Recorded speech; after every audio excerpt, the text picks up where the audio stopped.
So hello guys, welcome back to my YouTube channel. तो फिर मैं आज आपके लिए लेके आ चुका हूँ पर मैन इज़ इनफिनाइट का सीज़न 2 का पार्ट 2 लेके।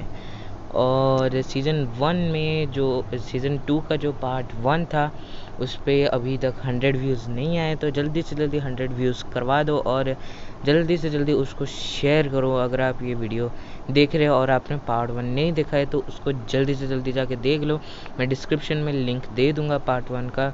और मैं जानता हूँ मैंने थोड़ा सा लेट किया है, मैं कल वीडियो नहीं ला पाया और उसके लिए मैं माफ़ी चाहता हूँ। और ये जो वीडियो है मैं भी अभी रात को ही रिकॉर्डिंग कर रहा हूँ, तो फिर चलिए अभी हम स्टार्ट करते हैं हमारी स्टोरी को, परमानेंट इज़ इनफिनाइट का सीज़न 2 का पार्ट 2 को। तो फिर हमने पिछली बार ये देखा था कि वो जो पत्थर होता है वो मित्सुओ को लेके चाँद की तरफ चला जाता है। हाँ, वो उसको लेके चाँद की तरफ चला जाता है। उसके बाद हम ये देखते हैं कि वो जो पाको थी वो चिल्ला रही थी, वो कहते अरे कहाँ लेके जा रहे हो मित्सुओ को, कहाँ लेके जा रहे हो। और वो दोनों जो होते हैं पायन और वो कहते हैं अरे हाँ मित्सुओ को किधर लेके जा रहे हो। और वो ऐसे चिल्ला रहे होते तीनों। तभी पाको रोने लग जाती है, कहते उसने मित्सुओ को कहाँ लेके चला गया, वो मित्सुओ कहाँ लेके चला गया। और ऐसा सब कुछ कह रहे थे। तभी पायन उसको हिम्मत देता है, कहता है कि तुम चिंता मत करो, हम मित्सुओ को यानी कि ढूंढ लेंगे। अभी हमको पहले बर्डमैन को कॉल करना चाहिए। उसके बाद वो जो होते हैं वो यानी बर्डमैन को कॉल कर देते हैं। उसके बाद हमें मित्सुओ का सीन दिखाया जाता है। मित्सुओ जो होता है वो उस पत्थर के साथ चाँद पे होता है। और तभी मैन जो होता है वो यानी कि चाँद पे पूरा गिर के बेहोश हो गया था।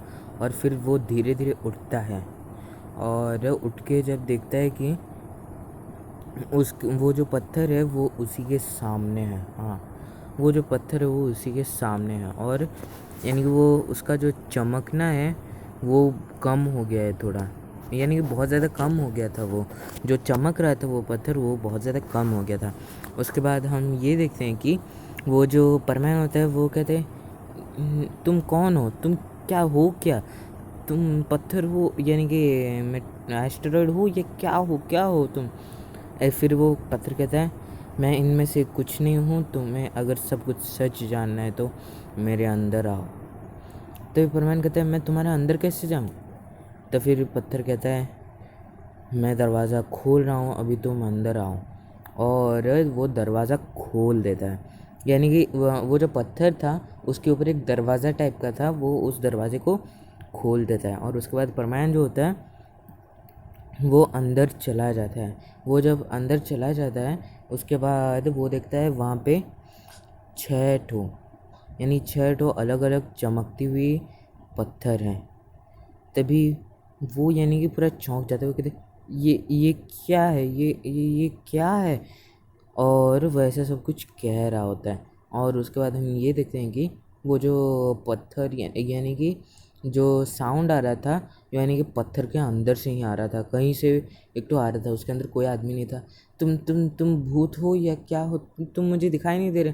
तभी वो कहता है कि मैं इन 6 ताकतवर पत्थरों का मालिक हूँ, यानी कि इनका एक रखवाला हूँ मैं। और उसके बाद हम ये देखते हैं कि परमान जो होता है वो कहते हैं रखवाला, वो भी इन पत्थरों का, इन पत्थरों में ऐसा क्या खास है। तो फिर वो जो होता है स्टूडेंट वो कहता है कि ये पत्थर बहुत ही ज़्यादा ताकतवर हैं और ये जिस किसी के भी हाथ लग जाए ना ये उसको बहुत ही ज़्यादा यानी कि ताकतवर बना सकते, तुम उतना सोच भी नहीं सकते। तुम्हारी ये जो परमान सेट है उसके बारे में मुझे पता है, और इससे कहीं ज़्यादा हज़ारों लाखों गुना से भी ज़्यादा ताकत है इसमें, करोड़ों से भी ज़्यादा ताकत है इन पत्थरों में। तभी परमान कहता है क्या इनमें इतनी ज़्यादा ताकत है। तभी जो एस्ट्रॉयड टाइप का होता है वो कहता है कि हाँ इनमें इतनी ज़्यादा ताकत है और ये जिस किसी के भी हाथ लग जाए वो कुछ भी कर सकता है, कुछ भी अपना खुद का एक यूनिवर्स तक बना सकता है, वो बहुत ही ज़्यादा ताकतवर बन सकता है। तो परमानेंट कि क्या क्या तुम बोल रहे हो, क्या सच में यूनिवर्स यूनिवर्स पूरा बना सकता है। तभी वो जो एस्ट्रॉयड होता है वो कहता है हाँ ऐसा हो सकता है, वो चाहे तो ऐसा कर सकता है। उसके बाद परमानेंट कहता है कि इतने ज़्यादा ताकतवर पत्थर, और वो तुम चमक क्यों रहे थे। तभी वो एस्ट्रॉयड जो होता है वो कहता है मेरी कोई चमक नहीं है, मेरी खुद की कोई भी चमक नहीं है, पर इन पत्थरों के यानी कि ताकत की वजह से मैं चमकता हूँ।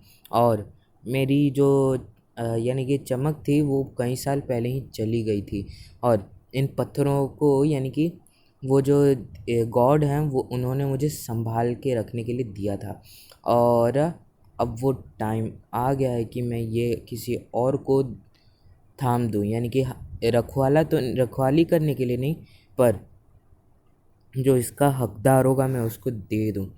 और मैं इन्हीं पत्थरों की वजह से चमक रहा था। तभी परमानेंट कहते हैं पर तुमने मुझे क्यों यहाँ पे लाया। तभी वो जो पत्थर होता है वो होता है क्योंकि तुम ही इन पत्थरों के हकदार हो, और ये पत्थर तुम्हारे लिए ही बने हैं। तभी परमानेंट होता है वो कहता है पर पर मैं ही क्यों, और इतने ताकतवर, क्या मैं इन्हें संभाल पाऊँगा। और उसके बाद हम ये देखते हैं कि वो जो एस्ट्रॉयड होता है वो कहता है हाँ तुम इन्हें ज़रूर से संभाल सकते हो। हाँ मेरा यह मानना है कि तुम इन्हें ज़रूर से यानी कि संभाल सकते हो, और ये पत्थर बहुत ही ज़्यादा ताकतवर है, इसे मैं किसी दूसरे को नहीं दे सकता जो यानी कि अपनी ज़िंदगी में बहुत ज़्यादा अच्छे काम करता है, और अच्छा है, जो दूसरों की मदद करता है हरदम, और जिसके अंदर यानी कि वो काबिलियत है ये पत्थर को रख सकता है। सिर्फ और सिर्फ वहीं इस पत्थर को रख सकता है, नहीं तो दूसरा कोई रखेगा तो उसकी बॉडी जो है वो पूरी की पूरी जल जाएगी। तभी परमानेंट कहता है क्या जल जाएगी पूरी की पूरी। वो पत्थर कहता है हाँ पूरी की पूरी जल जाएगी।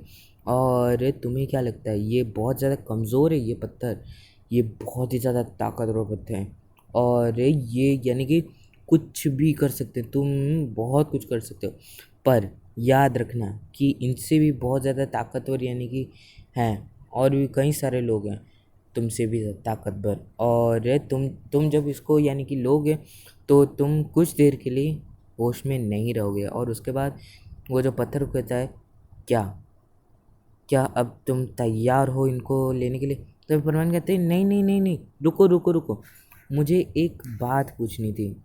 तभी वो पत्थर कहता है हाँ, वो जो एस्ट्रॉयड होता है वो कहता है हाँ पूछो। वो कहता है पर ये पत्थर जो है क्या मेरी बॉडी सहन कर पाएगी, क्या मेरा बॉडी जलेगा तो नहीं। तभी वो कहता है नहीं तुम्हारा बॉडी नहीं जलेगा, और तुम इसको आराम से सह सकते हो क्योंकि तुम्हारी बॉडी में उतनी काबिलियत है, और तुम आगे चलकर सब कुछ जान जाओगे कि तुम्हारी बॉडी यानी कि कितनी काबिल है, और तुम्हारी बॉडी क्या क्या कर सकती है, तुम क्या हो तुम असल में, और तुमने यानी कि कितने ज़्यादा अच्छे काम किए हैं ये भी इसका सबूत है। और तुम यानी कि कैसे ये जो पत्थर है इसको जब लोगे तो फिर तुम्हें बस कुछ देर के लिए यानी कि कमज़ोरी महसूस होगी और थोड़ा सा यानी चक्कर आएंगे, पर उसके बाद तुम में यानी कि अनंत शक्ति फैल जाएगी और तुम बहुत ही ज़्यादा ताकतवर बन जाओगे, इतने ज़्यादा ताकतवर कि कुछ भी कर सकते हो। पर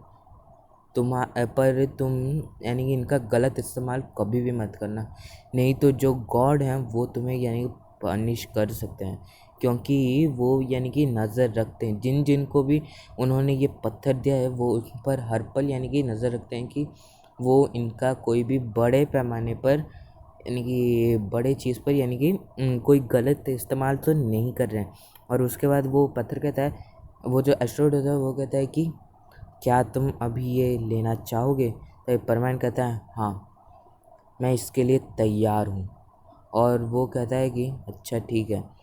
और वो जो एस्ट्रॉयड होता है वो पत्थरों को यानी कि अपनी साइकिक पावर से जो उसके अंदर थोड़ी सी थी उससे उन पत्थरों को परमैन के अंदर डाल देता है, जो कि उसके 6 अलग अलग बॉडी पार्ट्स में चली जाती हैं, यानी कि 2 जो पत्थर होती हैं वो उसके दोनों पैरों में और दो जो पत्थर होते हैं वो उसके दोनों हाथों में, एक ठो उसके यानी कि बीच के बॉडी में और एक ठो उसके सर में। और परमैन कहता है कितना दर्द हो रहा है मुझे, और ऐसे चिल्ला रहा होता है। तब ऐशो कहता है हाँ तुम्हें दर्द तो होगा, फिर कुछ देर के बाद कमज़ोरी भी आएगी, पर तुम बहुत ज़्यादा ताकतवर बन जाओगे तब। और ऐसा कह रहा होता है। उसके बाद हमें पाको और पायान और बूबी का सीन दिखाया जाता है। उन्होंने जो होता है वो जो होते हैं वो यानी कि बर्डमैन को कॉल कर चुके होते हैं, और बर्डमैन भी यानी कि बहुत ज़्यादा स्पीड से इंस्टेंट टेलीपोर्टेशन के द्वारा पहुंच जाते हैं। और वो कहते हैं क्या हुआ बोलो। तभी पाको कहते बर्डमैन प्लीज़ आप देखिए वो एस्ट्रॉयड जो था वो यानी मित्सु को कहीं पे ले गया है, वो चांद में उसको कहीं पे ले गया है, और ऐसा कह के रो रही होती है पाको। और तभी बर्डमैन कहते क्या चांद पे ले गई है। और उसके बाद बर्डमैन कहते हैं अच्छा ठीक है, तो तुम मेरी स्पेसशिप जो है उसको यानी कि पकड़ लो और हम पूरी हाई स्पीड में चांद पर जाएंगे। और वो जो चारों होते हैं बर्डमैन, पायन, बूबी और जो पापा होते हैं वो निकल जाते हैं चांद के लिए। हाँ वो निकल जाते हैं चांद के लिए निकल जाते हैं। और उसके बाद यानी कि हमें परमैन का सीन दिखाया जाता है। परमैन जो होता है वो वहाँ पे दर्द से चिल्ला रहा होता है, और ऐसे ही लगभग 5-10 मिनट के बाद वो चिल्लाना बंद कर देता है। और उसके बाद कहता है क्या तुम, वो जो एस्ट्रॉयड होता है वो कहता है क्या तुम ठीक हो। तो परमैन कहता है मुझे बहुत ज़्यादा कमज़ोरी महसूस हो रही है। तो वो कहता है यानी कि ये जो पत्थर है तुम्हारी बॉडी इनको संभाल सकती है, और तुम्हारी बॉडी में इतनी ज़्यादा काबिलियत है कि तुम इन पत्थरों को संभाल सकते हो। तभी वो जो परमैन होता है वो कहता है अच्छा ठीक है, पर ये कमज़ोरी कब जाएगी मेरे बॉडी से, और मुझे बहुत ज़्यादा चक्कर भी आ रहे हैं। और वह ऐसा कह के वहीं पे बेहोश हो जाता है। और तभी वो बेहोश होने से पहले वो पत्थर कहता है कि तुम 1-2 दिन में ठीक हो जाओगे। और परमैन वहीं पर ही बेहोश हो जाता है। और वो जो पत्थर होता है वो जान जाता है कि इनके जो साथी हैं ये आ रहे हैं इसको लेने के लिए। वो जो एस्ट्रॉयड होता है वो वहाँ से चला जाता है, और वो यानी कि अपने साइकिक पावर यूज़ करके वहाँ से चला जाता है। जैसे कि बर्डमैन, पायान, बूबी और पाको जो हैं उनको बिल्कुल भी पता नहीं चले कि वो जो पत्थर था वो चला गया उधर से। और परमैन उधर ही अपने मुंह में बैज रख के यानी कि पड़ा हुआ था, और बैज नहीं रखने से भी वो जी सकता था, क्योंकि उसके अंदर यानी इतनी ज़्यादा कैपेबिलिटी आ गई थी उस पत्थर को लेने के बाद। पर फिर भी यानी कि उनको पता ना चले इसलिए वो यानी कि उसके मुंह में बैज रख के चला जाता है। और उसके बाद हम ये देखते हैं कि वो जो पायन और बूबी और पाको जो होते हैं वो यानी कि परमैन को इधर उधर चांद पे ढूंढने लगते हैं, और सभी ने अपने मुंह में बैच रखा होता है बस बर्डमैन को छोड़कर, क्योंकि वो अपनी स्पेसशिप में ढूंढ रहे थे। और वह ऐसे ही ढूंढ रहे होते हैं परमैन को। और तभी यानी कि जो बर्डमैन होते वो चिल्लाते हैं अरे मुझे मिल गया परमैन, यहाँ पे बेहोश पड़ा है। वैसे सभी को बैच में कहते हैं। तभी पाको सबसे पहले जाके यानी कि पहुंच जाती है बहुत ज़्यादा स्पीड से, क्योंकि उसको परमैन की बहुत ज़्यादा यानी चिंता हो रही थी कि परमैन कैसा है, क्या कर रहा है, और उसे क्या हुआ, कुछ तो नहीं हुआ ना। और वो बहुत ज़्यादा चिंता भी कर रहे होते हैं, क्योंकि बर्डमैन ने कहा था कि वो बेहोश हो गया है।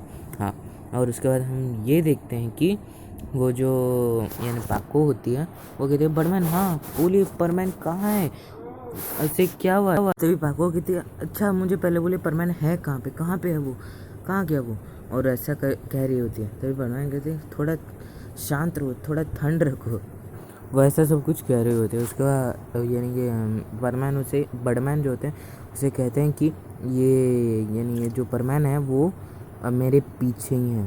तो पाको कहते हैं हाँ परमैन और बर्डमैन के पीछे चली जाती है। और बर्डमैन कहते हैं अरे रुको पाको, वो अभी यानी थोड़ा बेहोश हो चुका है और हमें जल्दी से जल्दी पृथ्वी पर वापस जाना होगा। और पाको क्या बेहोश हो गए, आप जल्दी चलिए, और वो ऐसा कहती है। उसके बाद वो जो बर्डमैन होता है पहले पायन और बूबी को आने दो, और हम उनको यानी कि उनको भी साथ ही लेके जाएंगे। और उन्हें साथ नहीं लेके जाने से उनको यानी कि चाँद से धरती पर आते-आते बहुत ज़्यादा टाइम हो जाएगा। क्योंकि उन चाँद और धरती के जो बीच में डिस्टेंस है वो बहुत ज़्यादा है। और यानी कि मैं आपको कुछ पढ़ा नहीं रहा हूँ, मैं बस बोल रहा हूँ। और उसके बाद हम ये देखते हैं कि वो जो पायन बोलते हैं वो भी पहुँच जाते हैं। वो कहते हैं हाँ बोलिए बर्डमैन, परमैन कहाँ पे? और परमैन यानी कि जो बर्डमैन होते हैं वो कहते हैं पहले तुम मुझे पकड़ो और हमें जल्दी से जल्दी धरती पर जाना होगा। और उसके बाद वो जो यानी कि पायन, बूबी और पाको होते हैं वो बर्डमैन को पकड़ लेते हैं और स्पेसशिप का वो जो शटल है वो बंद हो जाता है। वो कहते हैं क्या तुम तैयार हो? और सभी हाँ कहते हैं। और तभी यानी पाको ताना मारते हुए कहती अरे बर्डमैन आपको चलना है या नहीं चलना है? और बर्डमैन होते हुए कहते हाँ हाँ जा रहा हूँ जा रहा हूँ। और ऐसे कह के वो सभी यानी कि धरती के लिए निकल जाते हैं चाँद से और धरती की तरफ आ रहे होते हैं। तभी परमानेंट की बीच में यानी कि होश खुलती है, यानी कि होश आता है उसको। और वो जो होता है वो कह रहा होता है मुझे कितनी कमज़ोरी लग रही है। तभी पाको कहते क्या तुम्हें कमज़ोरी हो रही है? अच्छा ठीक है, मैं तुम्हारा ध्यान रखूँगी, तुम चिंता मत करो, तुम जल्दी ही ठीक हो जाओगे। और यानी कि ये पायन और बूबी जो होते हैं वो पाको को टेढ़ी नज़रों से देख रहे होते हैं। जैसे कि यानी कि आपने परमान के कुछ एपिसोड्स में देखा ही होगा। और वो अर्थ पर पहुंच जाते हैं। तो फिर यहीं पर ही हमारा ये जो पार्ट है सीज़न 2 का पार्ट 2 वो ख़त्म हो जाता है। और एक बात, परमान तब तक ही बेहोश था अर्थ पर पहुंचने के बाद भी, ये मैं बता देना चाहता हूँ। और उसके बाद दूसरा जो भी यानी कि चीज़ है या फिर दूसरा आगे की जो स्टोरी है वो हम नेक्स्ट पार्ट में देखेंगे। तो फिर ज़्यादा से ज़्यादा व्यू लाओ और शेयर नहीं करते हो शायद आप, इसलिए व्यूज़ नहीं आ रहे हैं अभी। परमैन इज़ इन्फिनाइट के सीज़न 1 में बहुत ज़्यादा व्यूज़ आए थे, पर इसमें इतने व्यूज़ नहीं आ रहे हैं जिसका सीज़न 2 में। तो फिर जल्दी से जल्दी व्यूज़ बढ़ाओ और सब्सक्राइबर्स भी बढ़ाओ। तो फिर अभी के लिए इतना ही। Tata bye bye. और शेयर, लाइक एंड सब्सक्राइब ज़रूर से करना।